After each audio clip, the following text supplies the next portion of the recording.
Hey guys, subscribe for daily content, and if you're shopping for gear, make sure you check out the description for the newest items at some of the very best online retailers. There's also links for some of the items that I personally recommend. Thanks! What's going on YouTube? Metal Complex here, and today that was an epic slap. Man, the sound in here was crazy. It didn't land perfectly straight, but man, it landed perfectly flat. And today I've got another short little unboxing video to share with you guys. Another Spyderco. 2 in 1 month. Yes, Spyderco. Blessings be upon us. We don't get to take a look at that many Spyderco knives on this channel typically, right? Spyderco, to be fair, does not necessarily release as many new things as I used to. Do you guys feel that way? Spyderco used to release more. Now they're just like they're kind of remixing stuff for us. Very rarely are they releasing like new things. I believe this is at least a new-ish model. It's definitely not one that I have looked at before, and it is very, very intriguing because of the size and what it is and what it's made out of. So I'm very excited for this one. It is very expensive. There's multiple variations of it, but I will link it down in the description so that you guys can check it out. It helps my channel when you use those links, but that's entirely up to you. Thanks to eKnives for loaning this knife to me. Thanks to my patrons for supporting me. Make sure your notifications are turned on for the Metal Complex YouTube channel. Oh boy, oh yes. We have the MicroJimbo in carbon fiber and S90V. Now this is a special variation of this knife, but it does come in standard G10 and S30V. I believe, maybe I'm wrong. Where's this made? It is Golden, Colorado. I'm just not used to seeing carbon fiber. I'm also not used to seeing their solid carbon fiber. This is not, you know, with the Taiwan ones where they do the laminate, they do like the carbon fiber little sticker on top of G10. It drives me nuts. This is solid carbon fiber, so that's nice. I like that. You can see it all the way through. Wire clip. It's also textured, not aggressively, but it is textured. We have S90V. Oh, beautiful reversal. Oh, and I can get the full grip on it. I like that a lot. I like that a lot. You guys know that here in recent months and years, my favorite pocket knives to carry. I love my big crazy pocket swords and my big weird stuff and Timascus, and that's all fun as a collector, as somebody who also likes to carry and use a pocket knife and is fully aware that a lot of the stuff I collect is simply inconvenient. That's the lightest way to put it. It's simply inconvenient for day-to-day use. I have come to prefer the Demco 80-20.5, the Demco Shark Cub in particular, the Spyderco Para 3, and very competitive with the Shark Cub, I think the Spyderco Sage 6. The Demco Shark Cub and the Spyderco Sage 6 are two of the most perfect daily carry knives, in my opinion. They are just so spectacular. But the Yojimbo, this is the MicroJimbo. I do like the Yojimbo and the Yojimbo and the Yojimbo. I think they're really cool. I don't really care about the self-defense aspects of it. I just think they're fun EDC knives. I like the sort of utility blade appearance. Also, I'm a huge fan of S90V, and I'm also a monster fan of Spyderco's geometry and their ability to heat treat things properly.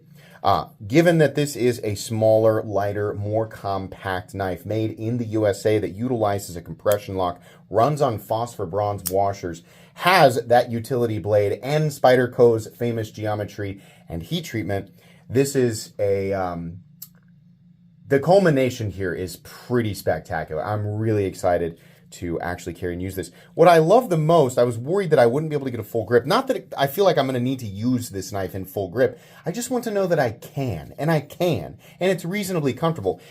Could they have knocked the edges down a little bit more, made it contoured? Well, yeah, sure. Does Spyderco do that with their Golden, Colorado knife? Like the knives that are made in the Golden, Colorado? No, they don't do that. They say to deal with it, right? Okay, fine. This is awesome. Phosphor bronze drop. That's crazy.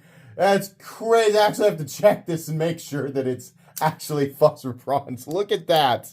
That's nuts. You're getting bearing action with phosphor bronze, and it's solid. I was checking for blade play there. Man, that's a nice blade. I do so many, you guys have heard me say this over and over and over again. I do so many draw cuts and shaping cuts, and I cut into packages, and I just do just normal stuff. Like I'm a professional, I don't use a knife professionally. I don't need a specialty blade. I just like knives, and I like them to perform well, and I don't have to work. This is everything here is to my preference, except maybe the appearance of the pocket clip. Functionally, I think the pocket clip's probably fine because it's a, it's a wire clip. Yeah, it's fine. Gonna shred your pants a little bit coming in and out, for sure. It does look like the MicroJimbo. It's just not quite as... the MicroJimbo, or I keep saying MicroJimbo, the MicroJimbo kind of looks like an angry robot wasp. Like it has that little weird butt. Like, this has that weird little taper, that almost like, insect body, sort of thorax and abdomen look. Like that's what it kind of makes me think of, right? Or a turd that got like pinched off like late. Not quite the same.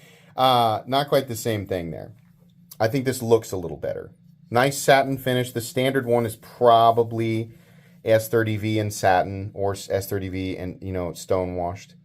Golden, Colorado, USA Earth. Love the. I love the side access compression lock. A lot of people ask me, why do you prefer the traditional compression lock over a button-operated compression lock? And if you really do prefer that, why did you choose the Sage 6 over the Sage 5? I like to push the button. I like pushing the button, and it's fun, and I think that's why we do that. Pushing the button feels nice. A button-operated compression lock and a standard compression lock, they engage the same way. They are just as reliable. The problem is, during use, if the button's not placed optimally, there is technically a chance that you can squeeze the knife and have your fingers on that button and cause the lock to disengage. What I love about the traditional compression lock is there is no chance of that. You cannot be, you have to be doing something so unbelievably abusive to get the compression lock to disengage. It is an extremely strong locking system, and it's out of the way to the point where you can't squeeze the knife or use the knife while cutting and then accidentally put pressure on that tab. It's tucked in there, so you have to deliberately pinch it. I like that. It's not quite as fidgety or as fun as the button lock, but that's why we didn't put a button. If you've ever wondered, why didn't you put a button on Excalibur? That's why. That's why. It's fun and it's cool. I don't want people accidentally disengaging it, right? I like the way that we did the Vertilock, but that is a preference. This is legitimately one of my favorite locking systems ever. I love it because your fingers aren't in the way when you're disengaging it. There's just not, it just doesn't do that, right? It's interesting. The way that it feels opening manually, left versus right-handed. If you are left-handed, the way that the compression lock pushes in to the knife, is it the same way on my Shaman? No, it's not. That's weird. This is a pretty tight compression lock. I can feel it. Yo. When you put pressure on this, you're putting pressure that pushes it away, that basically the same direction that the lock is sprung.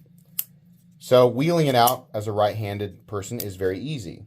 Wheeling it out as a left-handed person, 3 times the drag. Probably has to do with how the compression lock is pushing on the knife, because you're pushing against you're pushing against that tension, right? You're pushing against the tension from the compression lock. Interesting. If you're left-handed, your experience with this will be very different. Reverse flicking it, yeah, it's easier.